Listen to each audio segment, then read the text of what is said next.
सारे जगत के लोग मिलकर अन्याय करें तो आपका अहित नहीं हो सकता है, और आप अपने साथ अन्याय करते हैं तो सारे जगत के लोग मिलकर आपका हित नहीं कर सकते।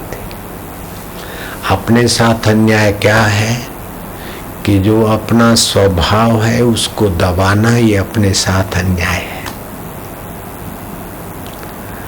और पर स्वभाव में अपने को उलझा देना ही अपने साथ अन्याय है। तो अपना स्वभाव है सत चित आनंद, और पर स्वभाव है असत जड़ दुख रूप। तो असत जड़ दुख रूप वस्तुओं में अपने को जोड़ देना और उनके साथ एकाकार हो जाना, ये अपने साथ अन्याय हो गया। फिर एमए कर लो, पीएचडी कर लो, डिलीट कर लो, फलाना कर लो, लेकिन दुखों का अंत नहीं होगा। राज्य पालो, प्रधानमंत्री पद पालो, इंद्र पद पालो, कुबेर पद पालो, दुखों का अंत नहीं होगा। कभी न छूटे पिंड दुखों से जिसे ब्रह्म का ज्ञान नहीं, अपनी असलियत का ज्ञान नहीं। जैसे शिव जी को कोई दुख नहीं दे सकता,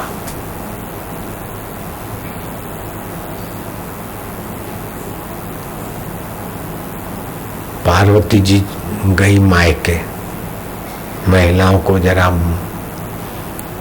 मेरे जीजा जी आएंगे, मेरी बहनें आएंगी, यज्ञ होगा, इतने लोग आएंगे, मुझे मिलना है उनसे। शिव जी ने बताया कि तुम्हारे ये जाने योग्य जगह नहीं है, ये राग द्वेष भड़काने वाले ऐसा ऐसा है। तो पार्वती जी गई तो क्या हुआ, शिव जी को दुख हुआ? नहीं। शिव जी अपने निर्दुख स्वभाव में आ गए। शंकर सहज स्वरूप संभारा, शिव जी ने अपने स्वरूप का स्मरण कर लिया। जो सत चित आनंद, मैं पहले था, अभी हूँ, बाद में रहूंगा। ये विवाह और पति पत्नी का संबंध पहले नहीं था, बाद में नहीं रहेगा। तो जो नहीं रहेगा उसमें, और जो रहेगा उसी में आ गए शिव जी। तो शंकर सहज स्वरूप संभारा, लागी समाधि अखंड अपार। वहां सती जी को पश्चाताप हुआ और शिव जी की इतनी महानता और मैं ऐसी हूँ, तो योगाग्नि से अपने शरीर को अर्पण करके फिर दूसरी जगह जन्म लिया। पर्वतराज, पर्वतीय इलाकों के राजा के यहाँ जन्मी और फिर विवाह हो गया। पार्वती जी कहलाई सती जी। तो शंकर सहज स्वरूप संभारा। ऐसे आपको भी जब संसार की परिस्थितियां डगुमगु करे तो आपको अपने सहज स्वरूप का ज्ञान पालो और उससे एक हो जाओ, तो आपका कोई कुछ बिगाड़ नहीं सकता। उज्जैन के ब्राह्मण का सब कुछ लुट गया, सन्यासी हो गया और भिक्षा मांग के खाता, तो विरोधी भिक्षा न मिले ऐसा प्रचार करते थे, और कहीं से टुकड़ा मिल गया और जाकर नदी किनारे खाते तो वहां भी आकर विक्षेप करते, अधोवायु छोड़ते। लेकिन ब्राह्मण समझता था कि ये सब शरीर से हो रहा है, प्रारब्ध से हो रहा है, मुझ चैतन्य का कुछ नहीं बिगड़ता। सत्संग की बात पकड़ ली।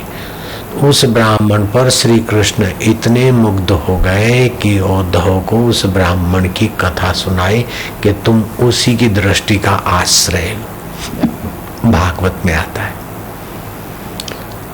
अपने साथ अन्याय ना करो, अपनी समझ का आदर करो। अपनी सच्ची समझ मिलेगी सत्संग से, वैदिक ज्ञान से, और अपनी उल्टी समझ मिलती है बाहर के जगत से। तू मोहन है, तू टुन्नू है, तू मुन्नू है, तू फलाना है, तू ब्राह्मण है, तू अग्रवाल है, तू पंजाबी है, बिल्कुल ये कल्पना ही है। वास्तव में ये शरीर के साथ मायावी खिलवाड़ है। तू तो परमात्मा का सत्य है, चित्त है, आनंद है। शरीर बदले, बचपन बदले, तू अबदल आत्मा है। तो ऐसा चिंतन कर, मैं अबदल आत्मा का हूँ, चैतन्य परमात्मा का हूँ, सुख स्वरूप हूँ। ऐसे करके थोड़ा शांत में बैठने का अभ्यास करो। भगवान कहते हैं अभ्यास योग युक्तेन चेतसा नान्यगामिना। अभ्यास योग से ऐसे एकाकार हो जाओ कि अपनी चेतना अन्यगामिनी ना हो। अन्य अन्य व्यवहार तो हो, अन्य अन्य दिखे, अन्य अन्य सब हो, लेकिन उसके मूल में अनन्य का महत्व रखो। ट्यूबलाइट अन्य है, बल्ब अन्य है, पंखा अन्य, फ्रिज अन्य है, लेकिन विद्युत तत्व अनन्य है। फल अन्य अन्य है, लेकिन सूरज, पृथ्वी और जल अनन्य है। एक ही प्रकार का पांच वस्तु। ऐसे ही एक ही सच्चिदानंद की चेतना से मन के स्फुरने अनेक, और मन के फुरने के द्वारा आंख देखती है तो आंख के देखने के विषय अनेक, लेकिन देखने वाली आंख एक। कान के सुनने के शब्द अनेक, कान सुनने वाला एक। जीभ के चखने के कितने अनेक, एक। ऐसे नाक एक, सुगंधियां अनेक।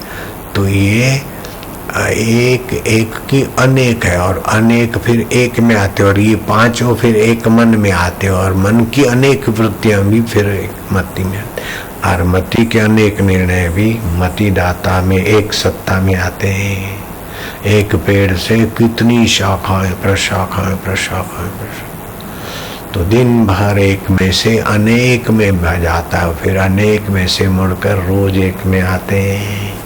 रोज भगवान का दर्शन करते हैं हम लोग, लेकिन पता नहीं कि यही भगवत सत्ता है।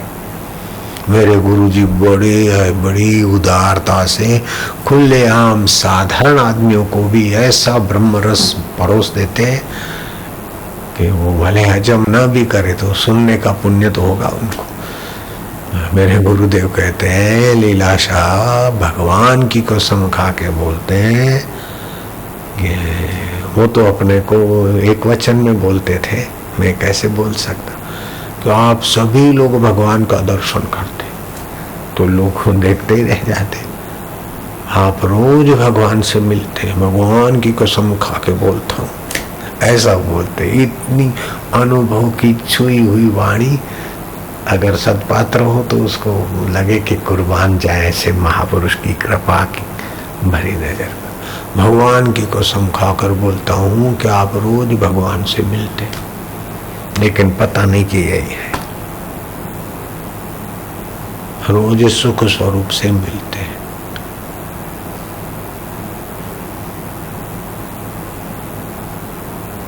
तो गलती ये होती है, मैं ये हूँ और मुझे भगवान मिले, तो भगवान नहीं मिलेंगे। आपका मैं उसमें मिल जाएगा तब भगवान बिछड़ेंगे नहीं। भगवान से एक हुए बिना भगवान का ज्ञान नहीं होता, और संसार से पृथक हुए बिना संसार का ज्ञान नहीं होता। तो संसार का ज्ञान क्या है कि संसार असत है, जड़ है, दुख रूप है, बदलने वाला है। इसका केवल सेवा के लिए अपने तन की और संसार की सेवा करके सदुपयोग कर लो, इसलिए संसार है। तो संसार का ज्ञान का फल क्या होगा कि संसार का ज्ञान ठीक हो गया तो उससे आसक्ति मिटेगी, और परमात्मा का ज्ञान हो गया तो उससे प्रीति हो जाएगी। संसार का ज्ञान हो गया तो उससे धकते रहेगी होगा। अभी ललना सुंदर लगती है, ललना को लल्लू सुंदर लगता है, लेकिन ठीक से लल्लू का नाक देखो ऊंचा करके तो क्या भरा है, और ललना के होठों में क्या भरा है। ललना का मानसिक रूप से चमड़ा हटाकर देखो तो क्या भरा है, लल्लू का चमड़ा हटाकर देखो तो क्या भरा है। अच्छी ची ची ची ची। संसार का ज्ञान होगा तो उससे वैराग्य होगा, और भगवान का ज्ञान होगा तो उससे भगवान ही प्रकट हो जाएंगे।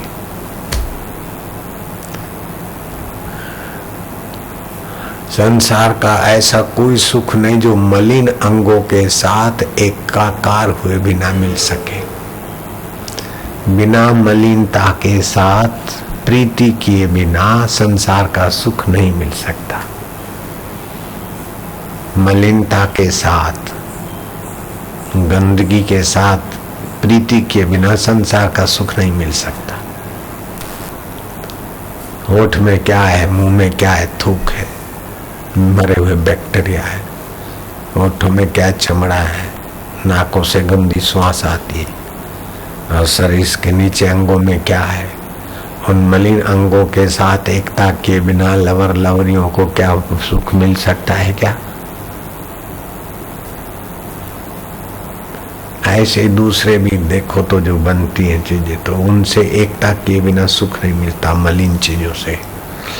और परमात्मा का सुख निर्मल सी प्रीति के बिना नहीं मिल सकता।